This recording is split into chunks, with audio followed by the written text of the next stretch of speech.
എല്ലാവർക്കും എൻ്റെ പുതിയൊരു വീഡിയോയിലേക്ക് സ്വാഗതം. നമുക്കിന്ന് ഒരു തീയൽ വെച്ചാലോ? കടച്ചക്ക എന്ന് പറയും ചില നാട്ടിൽ, ഞങ്ങളുടെ നാട്ടിൽ ശീമച്ചക്ക എന്ന് പറയും. നമുക്ക് ശീമച്ചക്ക വെച്ചിട്ട് ഒരു തീയൽ ഉണ്ടാക്കാം. എല്ലാവരും ഒന്ന് ട്രൈ ചെയ്ത് നോക്കണം, പെട്ടെന്ന് ഉണ്ടാക്കാൻ പറ്റും. അതിന് വേണ്ടിയിട്ട് ഞാനിവിടെ ചെറിയൊരു ചീമച്ചക്ക എടുത്തിട്ടുണ്ട്.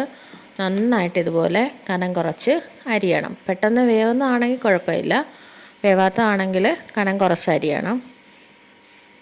കണ്ടില്ലേ, ഇതുപോലെ വെള്ളത്തിലിട്ട് വെക്കാം.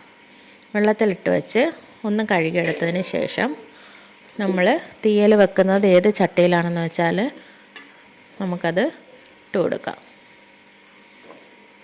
അതിന് ശേഷം വേവാൻ ആവശ്യത്തിനുള്ള വെള്ളം ഒഴിക്കണം. വെള്ളം ഒഴിച്ച്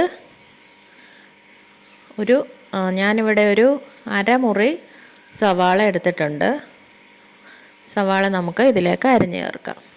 ചെറിയുള്ളി ആണെങ്കിൽ ഒരു 10 ചെറിയുള്ളി എടുത്താൽ മതി. നന്നായിട്ട് കനം കുറച്ച് നമുക്ക് സവാളയും അരിഞ്ഞ് ചേർത്തിട്ട് ഇതിലേക്ക് ആവശ്യത്തിനുള്ള ഉപ്പ് ചേർക്കണം.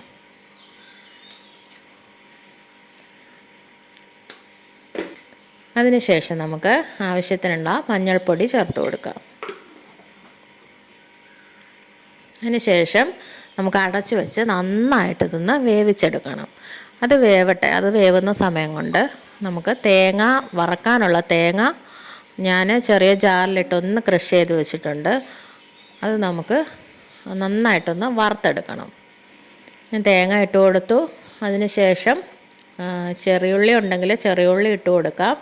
ചെറിയുള്ളി രണ്ടായിട്ട് കീറി നമുക്ക് ഇതിൻ്റെ കൂടെ വറുക്കാം. സവാള ആണെങ്കിലും കുഴപ്പമില്ല.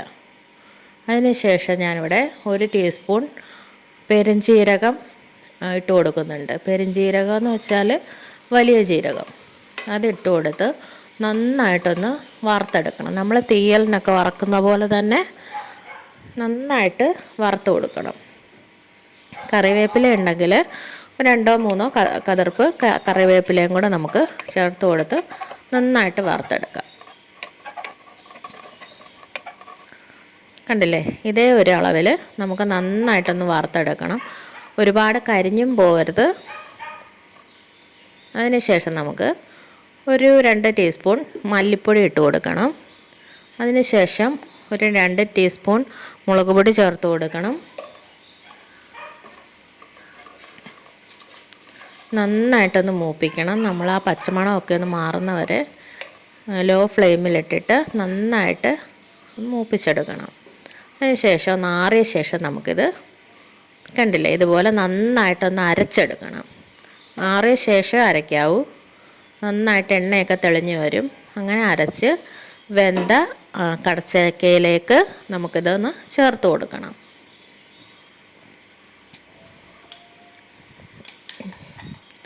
ചിലയിടത്തൊക്കെ ശീമച്ചക്ക എന്നാണ് പറയുന്നത്, ചിലയിടത്ത് കടച്ചക്ക എന്ന് പറയും. കണ്ടില്ലേ, ഇതുപോലെ ജാറിലൊരു ശകലം വെള്ളം ഒഴിച്ച് നമുക്ക് അതുകൂടെ അങ്ങ് ഒഴിച്ചു കൊടുക്കാം. ഒഴിച്ചു കൊടുത്ത് നന്നായിട്ട് മിക്സ് ചെയ്യണം. നന്നായിട്ട് മിക്സ് ചെയ്ത് ഒരു 5 മിനിറ്റ് അടച്ച് വെച്ച് നമുക്ക് നന്നായിട്ടൊന്ന് തിളപ്പിച്ചെടുക്കണം. തിളപ്പിച്ച് എണ്ണയൊക്കെ ഒന്ന് തെളിഞ്ഞ് വരുന്നിടം വരെ നമുക്കൊന്ന് തിളപ്പിച്ചെടുക്കാം. അതിന് ശേഷം ഞാനിവിടെ ഒരു നെല്ലിക്ക വലിപ്പത്തിൽ പുളി വെള്ളത്തിലിട്ട് വെച്ചിട്ടുണ്ടായിരുന്നു. നമുക്ക് ആ പുളിയും കൂടെ അരിച്ച് ഇതിലേക്ക് ഒഴിച്ചു കൊടുക്കാം.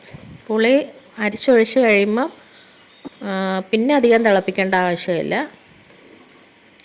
നമുക്ക് ജസ്റ്റ് ഒന്ന് തിളപ്പിച്ച് അതിന് ശേഷം നമുക്ക് കടുക് വറുക്കാം.